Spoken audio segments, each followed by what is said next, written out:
Can you hear now?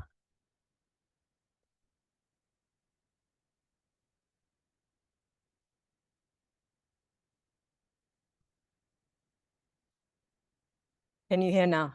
Sorry. Oh, okay, thank you. Okay, sorry, I just got very. So I think we are in this terrible situation now where people don't want to talk about imperialism. And as I said, it is understandable when you think of the last 43 years, a generation has been brought up who's got all these empty slogans. And on the other hand, it is facing serious economic problems, but it is also facing a very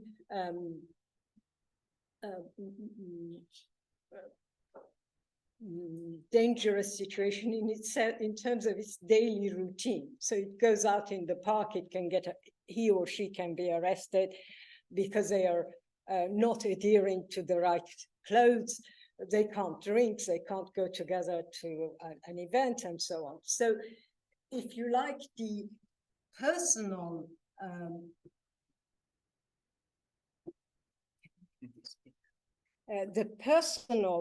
opposition to this is also part of the problem.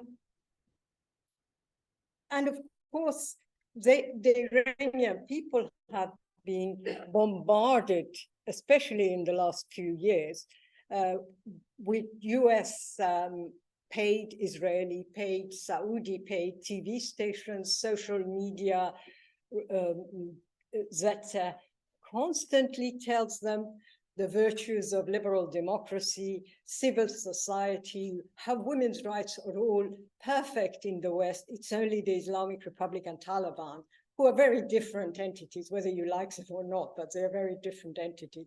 They are anti-women, but of course, the West is so progressive, it's pro-women and so. And I think I would have thought that under such circumstances, the role of the radical left must be to expose the fallacy of these slogans, these claims that everything is perfect in the West, the streets of London are paved with gold, and all you need to do is have liberal democracy. And you keep asking people inside Iran, well, give me an example of this liberal democracy in the third world, where people vote and then get their elected representatives and so on. And no one talks about it. And this radical left, this ex-radical left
on this microphone. Hello, can you hear me?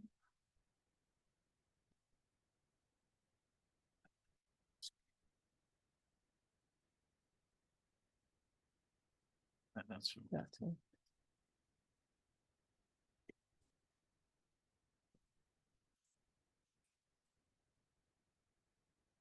apologies about this.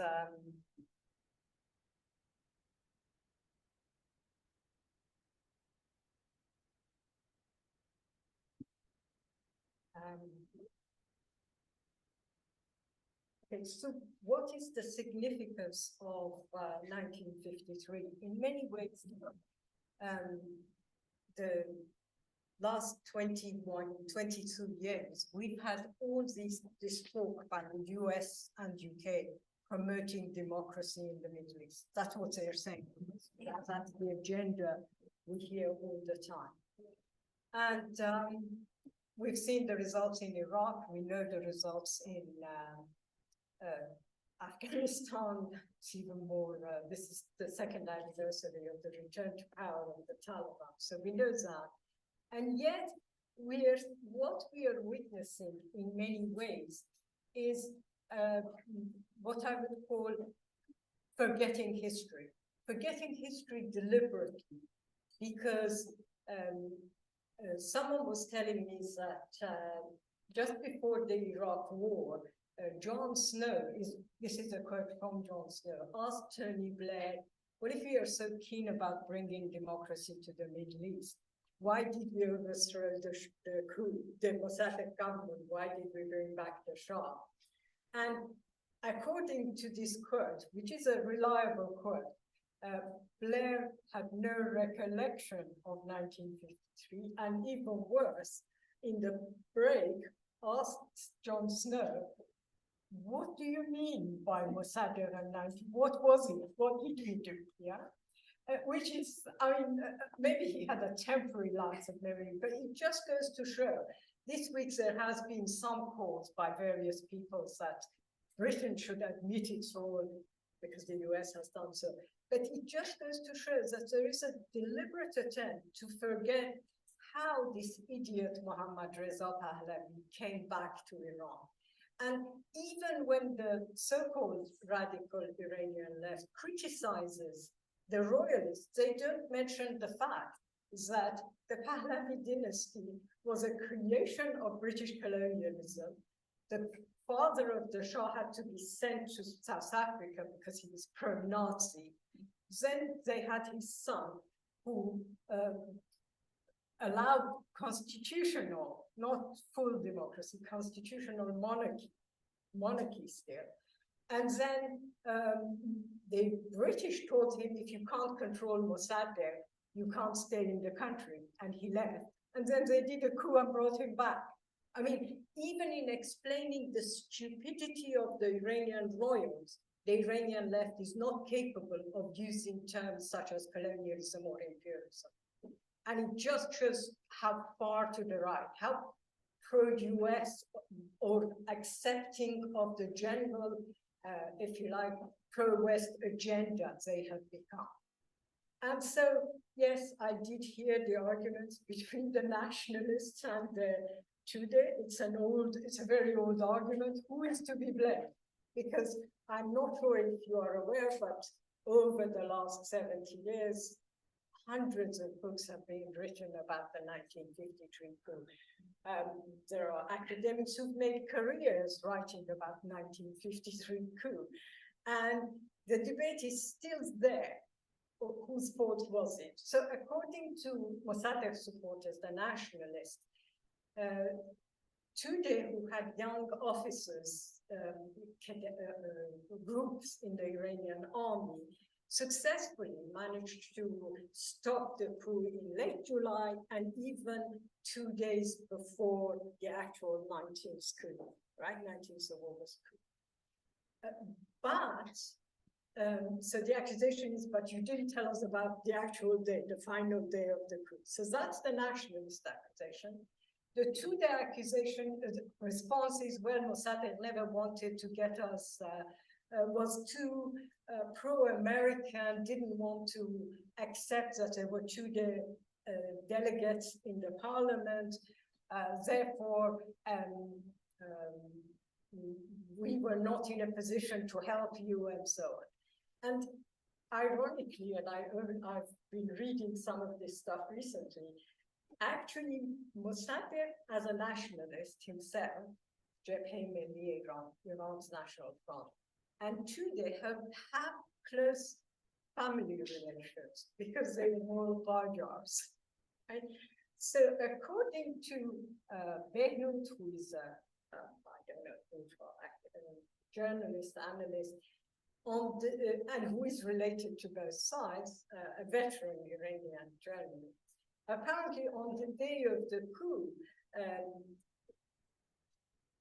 Mariam Firuz, who's a well-known figure of the Tudeh party, phoned Mossadegh's house and actually did warn him. So there are all sorts of machinations. The reality is that in my humble opinion, not being an expert on the subject and not having made an academic career on it, both sides were at fault.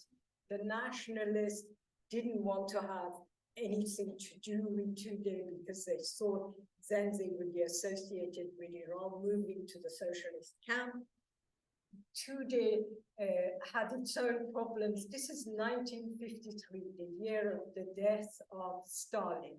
And this is a party that until then, if it rained in Moscow, they were carrying umbrellas in Tehran. So suddenly they've lost the direction of who is telling them what to do. And there is a very, critical situation, and I think there is many thought. There are many mistakes of today long before that I don't have time to go to, but I've written a lot about. And I think that's why, in many ways, someone in the audience in the meeting I was on Tuesday asked, I think this was probably, hopefully, a young person, what's the relevance of 1953 to now? And my response was, well, there is a very significant importance because it tells us our own history, but it also shows more than anything else the stupidity of this claim that the West wants democracy or human rights or civil society in the Middle East. They did, and they had the chance and they destroyed. And its effect, as SM rightly pointed out, wasn't just about Iran. You have to look at a lot of events. You can't turn the clock back, but you can look at a lot of events in Iraq, in Turkey, in various other countries, and say that that paved a pattern, created a situation where coups became part of but in the case of Iran, year-to-year event. In the case of Turkey, the military took the power and so. So having done this bit, which maybe took longer than I expected, I want to talk about the protests in Iran. We are approaching the anniversary of Mahsa Amini's killing by the morality police almost a year ago, September 2022, which sparked protests in almost every province, every district in Iran. I think the young were in the forefront of those protests. University students were in this, but there was also a support, a solidarity by older people who had been forced to be quiet for the last 43 years and suddenly were facing a different situation. And they could see that the young aren't tolerating this, so they were joining these protests. There's been many attempts by Raisi and other government officials, speeches by Khamenei saying this is all a plot by the West, and you think, well, I think the West can do a lot of plots, but this one doesn't look like it, because it has so much support, not because. There's been a lot of attempt to force women back into the back to wearing headscarf, and there's some going on now, from encouragement to arrest to threats to forcing women to wash dead bodies in the morgue as punishment for not wearing the headscarf. Women attending psychiatrists or psychologists to be educated as to the importance of wearing hijab. But so far, you can say none of these, both the threats, the arrest, and the, if you like, softer approaches haven't worked. And in some ways, from what I can hear from inside Iran, and I can only rely on the people I listen to and the stuff that I read from people commenting inside the country, it's a bit too late. The horse has bolted, basically, in terms of headscarf. The horse has bolted. Raisi can try and close the stable door. It's too late. It's not going to work. There are different estimates about what percentage of women wear headscarves or don't wear headscarves. Clearly, in the affluent suburbs, and that's important to emphasize, it is the affluent suburbs, more than 80% of women of all ages haven't worn a headscarf since September 2022. Whether the new restrictions would change that, I don't know. While in the more traditional suburbs, in the shanty towns, that figure is down to 20%. And again, it's very difficult to say if this is simply, I don't think that's simply state pressure, it's also social and family pressure. So if you live in a traditionally religious suburb of Iran, you are unlikely to want to go out without a headscarf because your neighbors might be upset, not just the state. So there is a lot of resentment, and there's a lot of support for it. And the first question we must ask ourselves is, how did this spread so fast? How did it become so nationwide? And here, of course, the fundamental reasons on the headscarf. You know, it's a bit like there are a lot of quotes from Orhan Pamuk that comes to mind, but you know, as he says, the headscarf is just a representation of the issue of headscarf, is a representation of many problems. There is mass unemployment, there is spiraling inflation, there is the economic disastrous effects of sanctions, which we can't deny. But in addition to all of this, there is the intervention of religion in the daily life, the private lives of individuals, that has added to this dissatisfaction.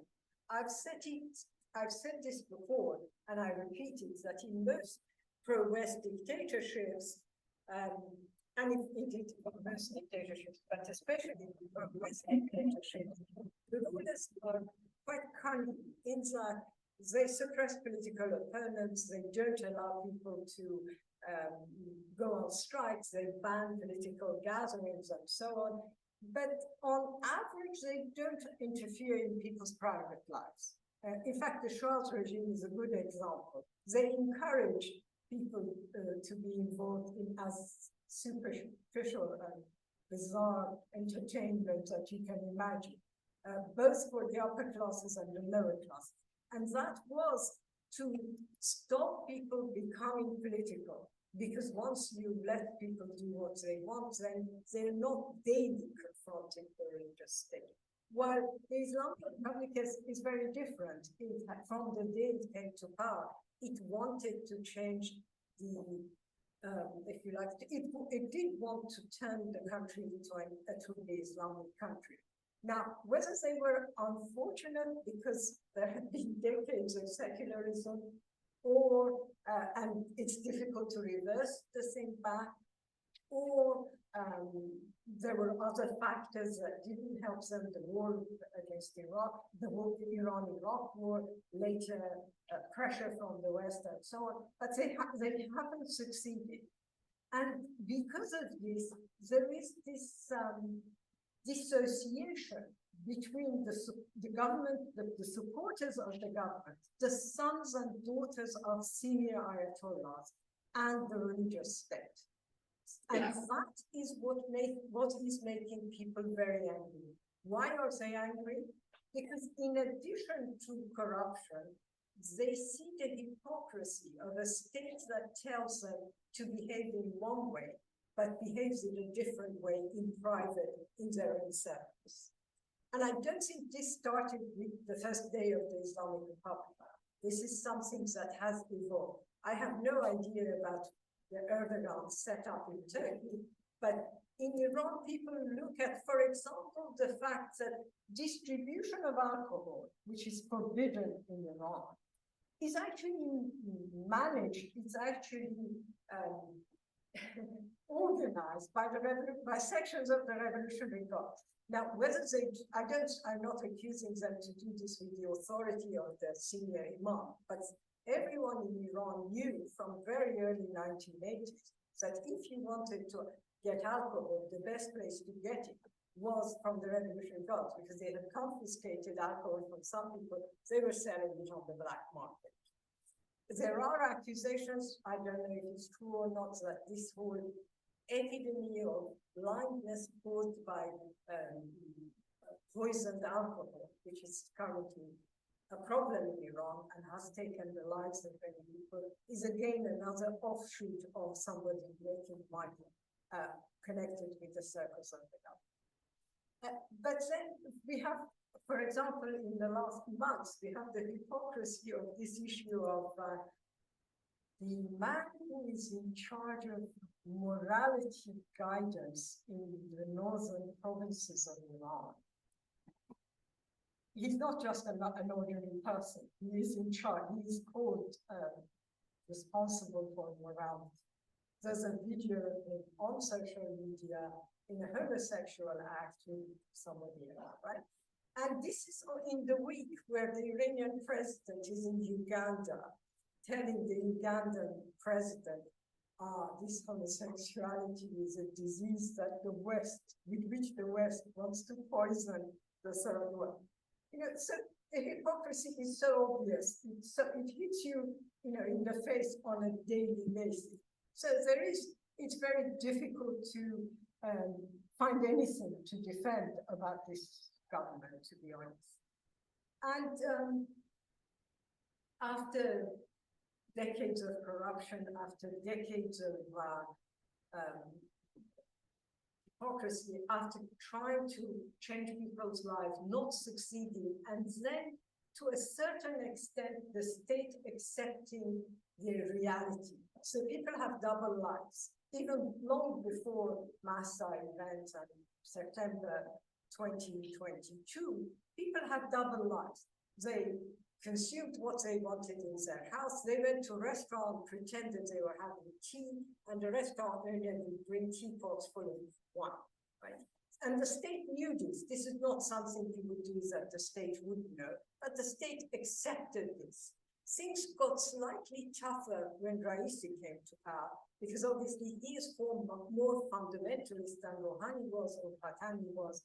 The reformists were more tolerant of these types of double life. But at the same time, I don't think people's lives changed dramatically. So in some ways, the Islamic State isn't this really unbelievable situation where on the one hand,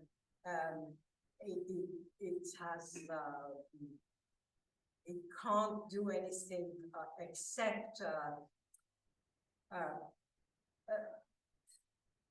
live with the status quo, live with what's going on. But on the other hand, it is facing a major rebellion in the country. And in this rebellion, I think if it retreats, which the reformists are telling it retreat, just let women do what? It's not, let them not stop. If it does retreat, it will lose power. I think it will be in a very difficult situation. On the other hand, if it goes to further repression, which is some factions of the regime are suggesting you're too soft, you should just instead of taking women to guidance from psychiatrists, take them to every prison, just publicly hang a couple of them, and that will solve the problem.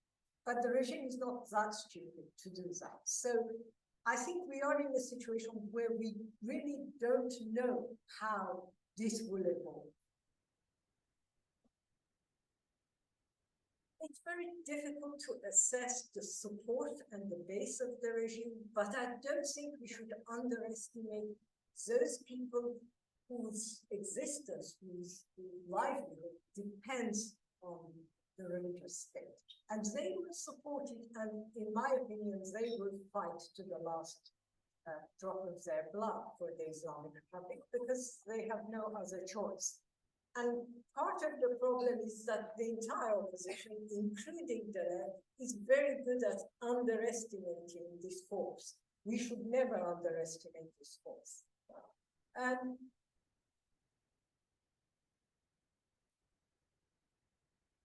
Why do I say that the support for the regime is really much lower than anyone can imagine?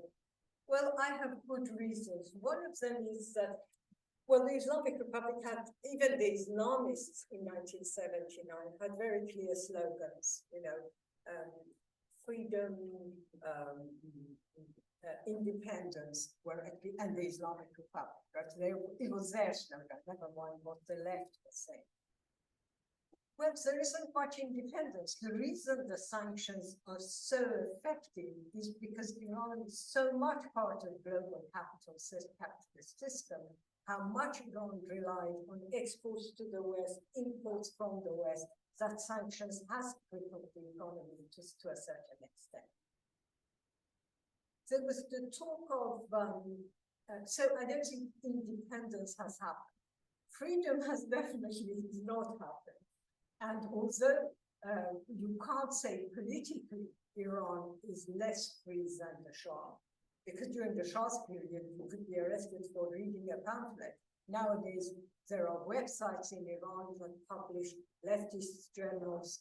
There are leftist websites, and the state doesn't care about them, mainly partly also because the left is weak. But there is a reality that there are, our journal receives regularly articles that are what I would call Marxist articles from academics inside Iranian universities. So political freedom in that way is less strict than the Shah's time. But if you organize, if you're a trade unionist trying to go on strike, you have no freedom.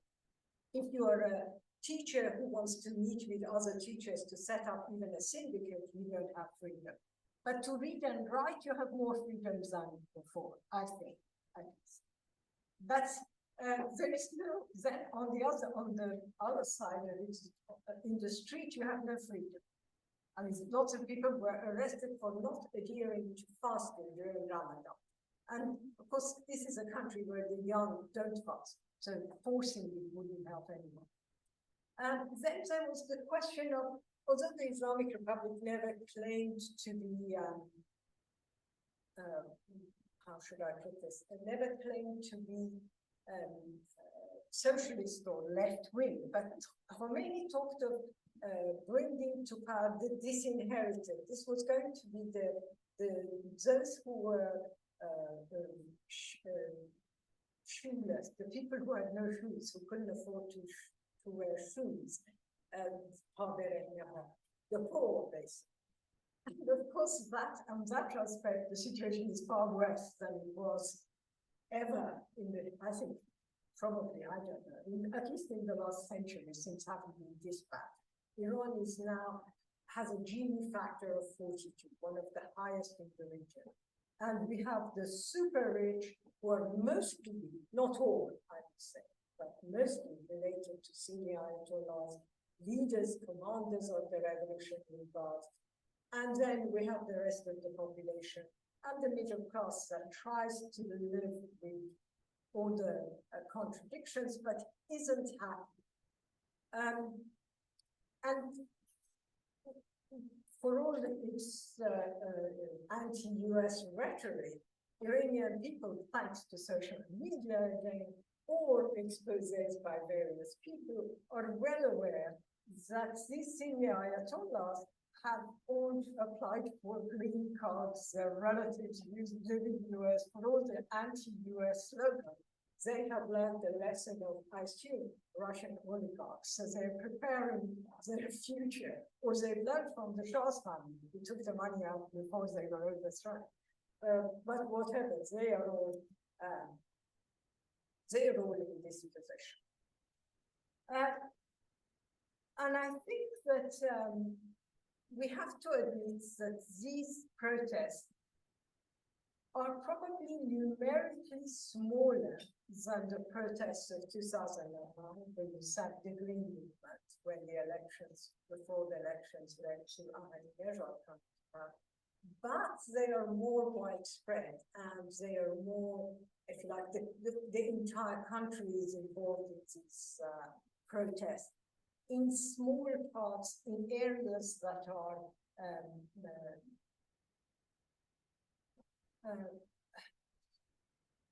you don't expect demonstrations, like a religious parts of a religious city, or Mashhad, which is another religious city, or the eastern provinces of south, near the border with Afghanistan and Pakistan.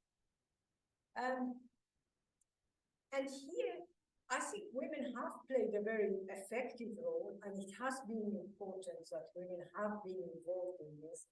But in some ways, the role of women in these protests in itself shows the contradictions of the Islamic Republic. Because the Islamic Republic is not the Taliban. If you remember, when we used to go to Stop the War coalition meetings on behalf of Hopi trying to join Stop the War, they had these speakers who told us our women are freer in Iran than they are in the UK. There's more women students in Iran, and it's true. The percentage of women students is very high in Iran. I think it's 60% of any university.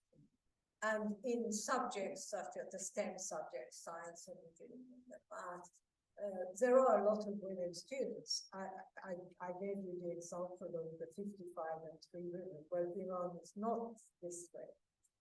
However, that does, and in a way, the Islamic Republic has been very good at publicizing its, I don't know, it's women, the fact that it has women students. They send women mathematicians to the Olympiad of maths. They deliver proof of that, Triumph Center. But that is not the full story. The real story is that legally, in terms of day-to-day life, women have a lot of restrictions. The law on divorce is against women. The simple law of the judicial law about death. So if you kill a man, I think two relatives of the man have to accept pesos, which means you give money instead of the death of the death. And then on the case of women, it's one, or it's very often it's forgotten anyway. But in the case of inheritance, that's true. In the case of divorce, there is constantly battles about this. And very often children are given to the man unless they are under 2. So it is correct to say that there is a level of, the levels of discrimination against women, despite, if you like, all that student population, is quite bad. In terms of labor rights, when the wonderful neoliberal governments of the reformists exempted the workshops where women of less than 10 employees were no longer part of the labor law. Iran's labor law is pretty weak, but even that, for that, they exempted workshops of less than 10 employees. So you could work 20 hours in 24 and get paid nothing. And you were exempt the workshop owner would say, well, I'm not even part of the labor legislation. That really affected women. because women mainly worked in these small workshops, and they were a kind of situation. So you could say that you can't really equate this number of students with real jobs for women. Of this 60% students, as they graduate, they find serious discrimination in finding a job, apart from restrictions, the fact that if they are state employees, they have to wear the headscarf, then all the regulations about marriage, divorce, all sorts of other things affect their life.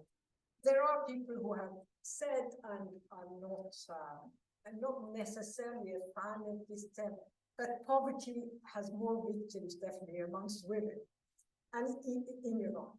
But that, I think you could say families are poor. So women appear to be more affected by it because they're the ones who are queuing for bread, they're the ones queuing for food, and they are more seen on the scene as people who are complaining about rising prices, lack of goods. Lack of goods is a real serious problem. I mean, during COVID, there was no, many of the basic medications, not just vaccine, became unavailable because of sanctions.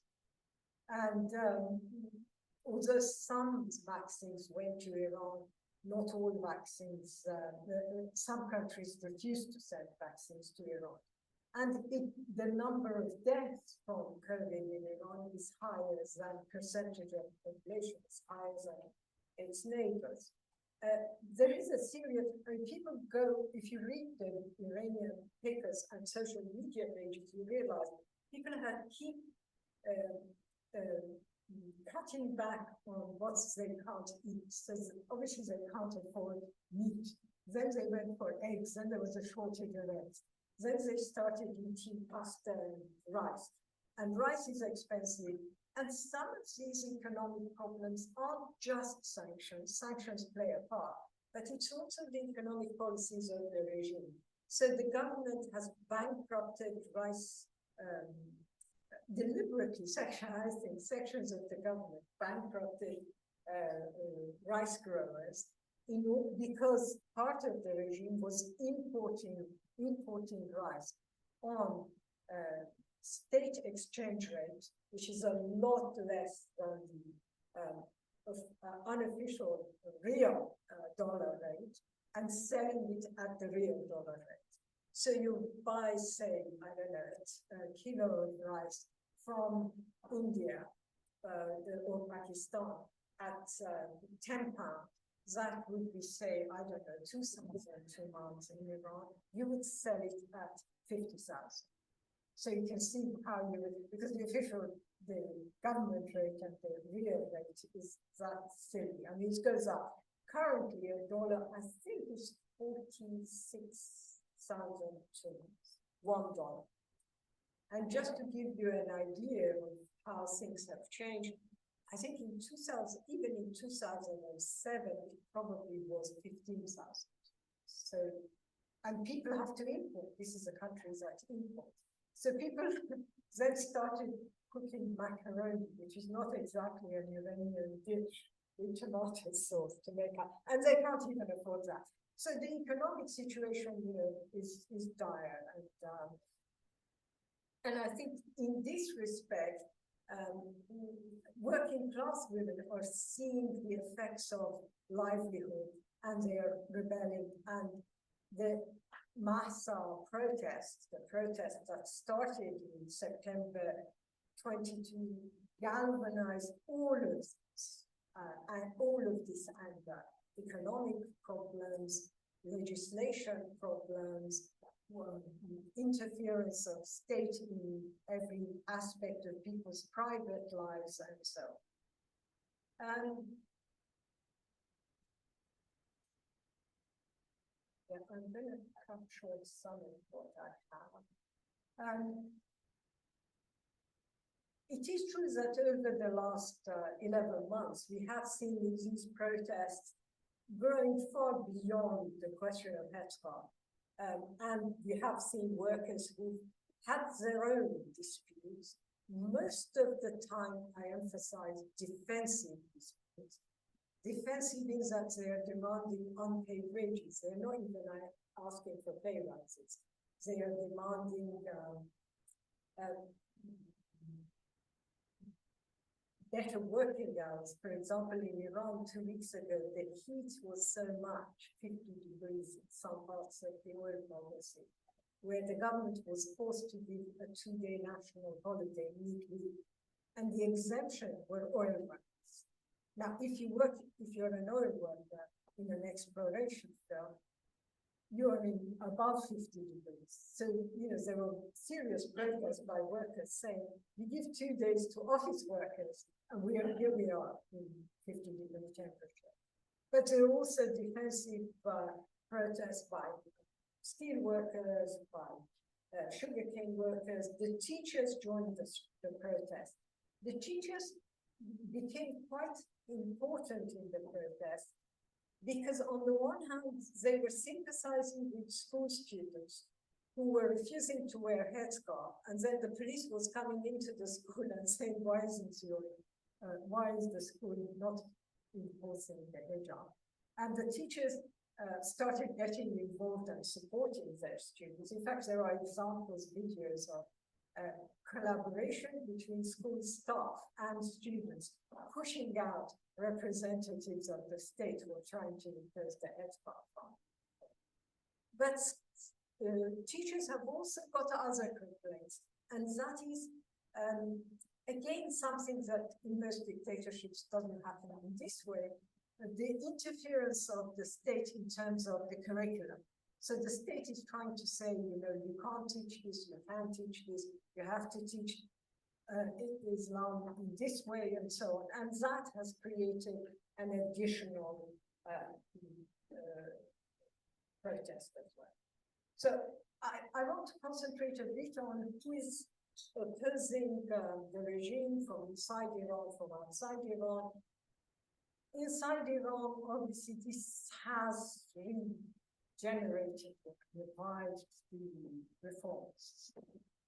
And you then think, well, you had hundreds of thousands, Mr. Mather, we had hundreds of thousands on the streets of Tehran in 2009.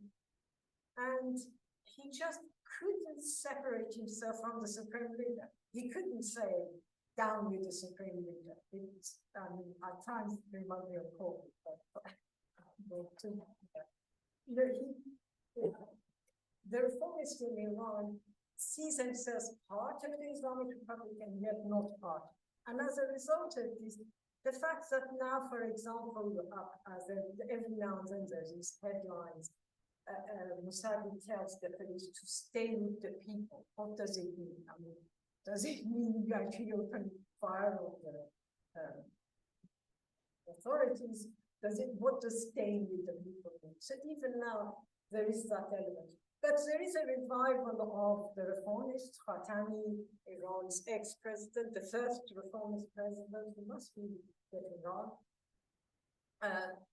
has, in the last few weeks, said something that has been picked up by a lot of people. He says, if the Islamic Republic insists on enforcing the hijab, it would be self-overthrown. The Farsi word is khud barandas. It means it would self-destruct.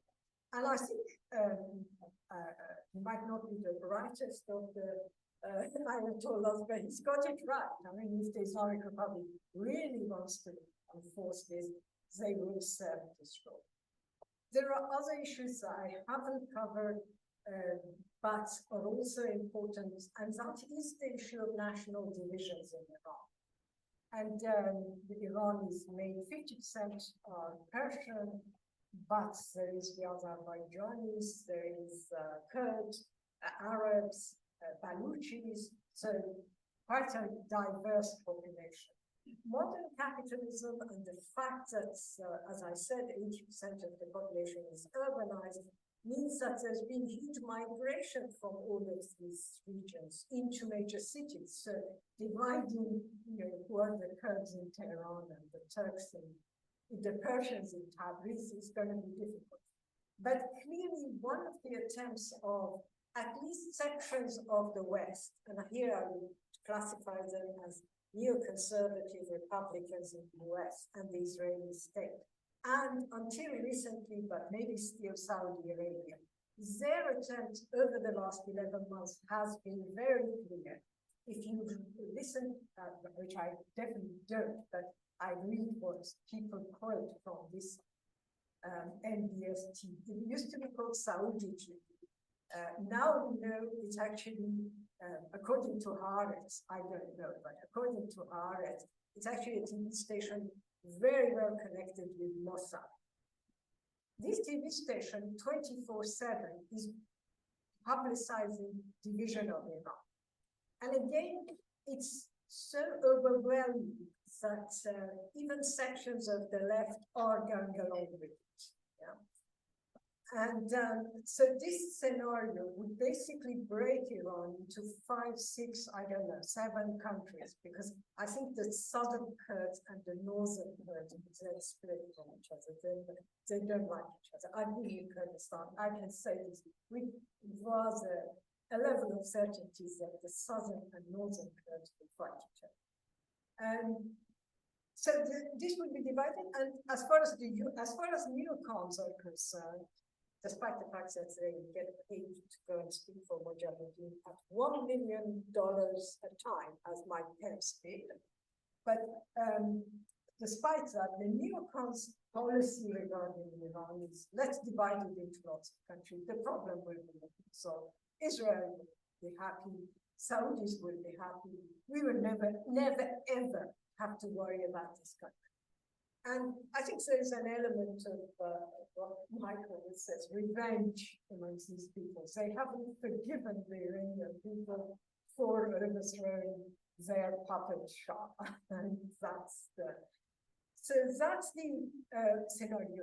My understanding, and again, I might be wrong because I read leftist articles from inside Iran, as well as listening to what people say about foreign TV stations.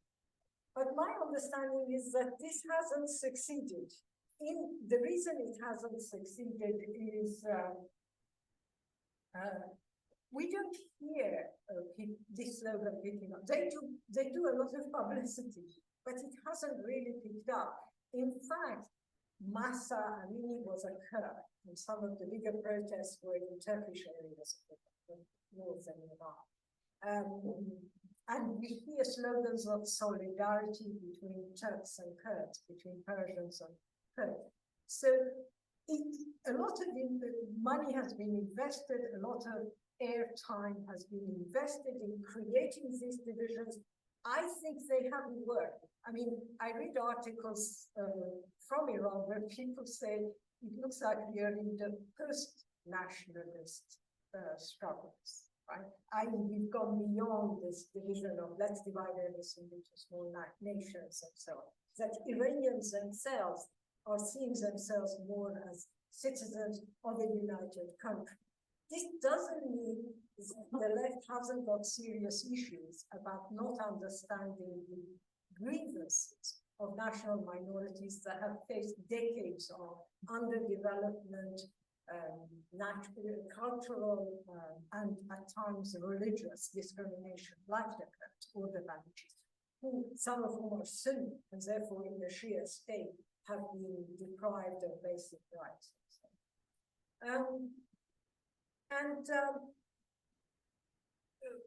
Last but not least, I think we also have to refer to the opposition abroad. And the good news, I think, is that, at least as far as I can see, is that despite all the money that has been spent by various powers, despite the publicities that has been given in various human rights circles to the extras, son, or imagine you're defending human rights and you bring the son of a dictator to replace the Islamic Republic, and this is supposed to be human rights. Despite all of this, so far, he created very quickly this National Assembly. This was the National Coalition. Yeah. And it was mainly celebrities, because you obviously can't unite two parties together. There are, the Shah dissolved parties and had one party system. So he had these, an actress who's claimed to fame as, I don't know, some B-rated, another woman who used to be a supporter of the Islamic Republic and now has become women's rights defender.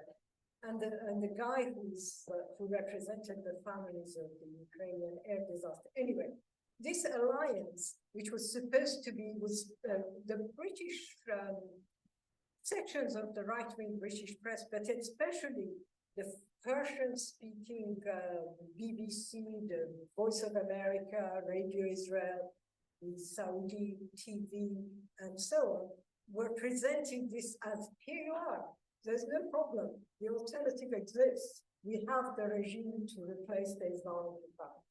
And through their own incompetence and the fact that the guy is a completely useless idiot, it has collapsed. So one person left after Reza Pahlavi made the serious mistake of visiting Benjamin Netanyahu in Israel. Another one left because she thought she wasn't being heard. And I think here you have corrupt individuals who are being paid by various US Zionist neoconservative think tanks and whose personal interest even goes beyond the possibility. When they see this alternative is going nowhere, they so in some ways, it is good that we don't have, if like we are not facing a ready-made alternative. We don't have someone claiming to be the leader of this movement.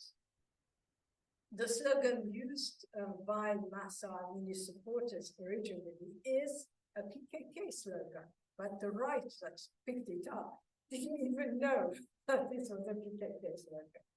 So you can see how stupid life, women, freedom is.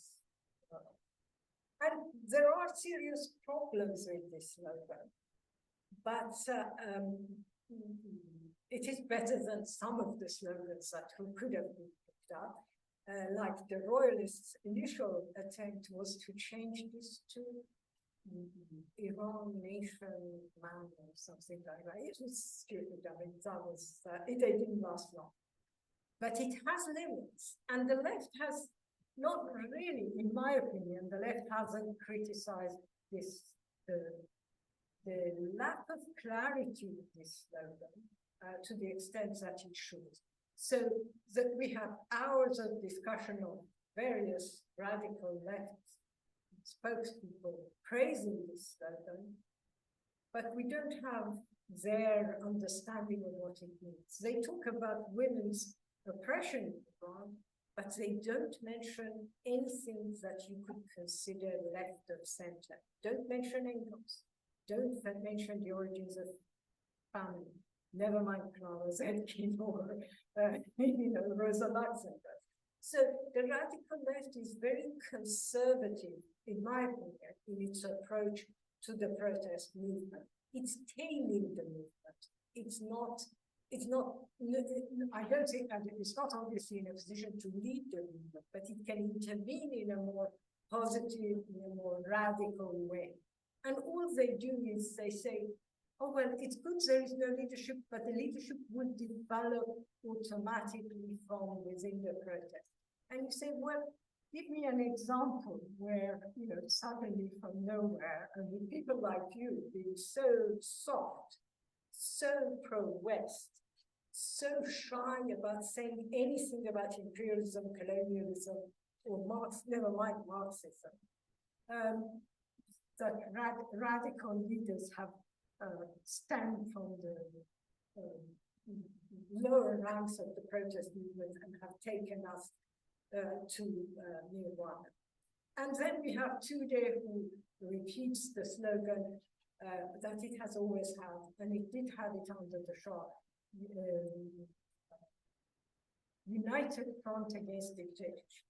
Yeah, and it was such a success because the united front of Tudeh against the Shah was to ally itself with Khomeini, And okay, then they allowed themselves that Khomeini suppressed and killed thousands of left-wingers, and then Khomeini went for that. And by that time, there was no one left to defend them.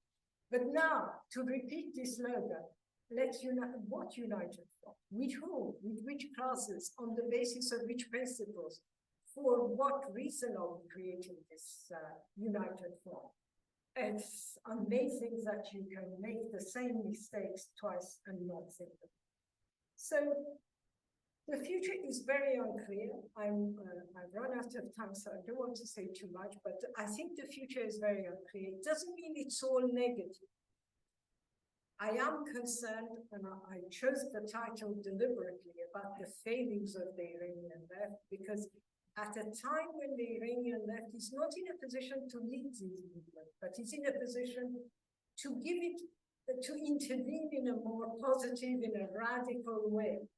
We are facing a situation where on the anniversary of 1953, I have so far seen one interview, and even that is reduced to item 6-7 of the webpage of Rahakal on 1953. We are facing a situation where the consensus of the right that the West and democracy must be better than what we have has affected the subconscious, if not the daily actions of the Iranian left. And we are faced with what I would call still not to be underestimated, today, who is calling for a united front. So in those circumstances, the possibilities are very limited, but in my opinion, the state will try and show its force in September, because it can't let the current situation go, and it will face other protests. The latest news is that there is a shortage of petrol in Iranian, in a country that is an oil-producing country. There are queues around petrol stations. And this is partly because they are so desperate they have to sell everything abroad. And the government is still in this really silly position where it keeps begging, it's now begging the US to do a deal with it. And it is constantly, it's the US that doesn't want to deal with Iran. So last week there was the American prisoners in Iranian jails were released from prison to house arrest. And I think a similar thing happened to Iranian prisoners in the US. So the Netanyahu nightmare scenario of exchange of prisoners seems to be days away. My understanding is in days that will happen, or at least in a couple of weeks. And that releases $6 billion of Iranian funds in South Korea. This is part of a complicated deal that Iran and the US make this prisoner exchange. Qatar is the go-between. South Korea releases the Iranian funds. They are frozen because of US sanctions. In Israel, the Haaretz and some papers are saying this is the first step towards a nuclear deal. The US says, no, that's not necessarily the case. Iran internally, because it's so desperate to pacify its own population, is claiming this is the first step to the nuclear deal. Right? So I don't know if they do get a deal, if they do release money, they might lengthen their time. But on the other hand, I don't think the position taken by sections of the Iranian left that increased sanctions gives a better chance to protesters is really correct. I don't think you increase the misery of ordinary people and necessarily end up with a revolution. You can end up with despair. You can end up with disaster. You can end up with regime change from above. And okay, Reza Pahlavi has now proved himself to be completely useless, but I'm sure the US can find another alternative for Iran. So the idea is that the more misery for the people, the better the situation is also a silly idea. And in this dilemma, the future is very unclear. I'm sure I've missed a lot of issues, but I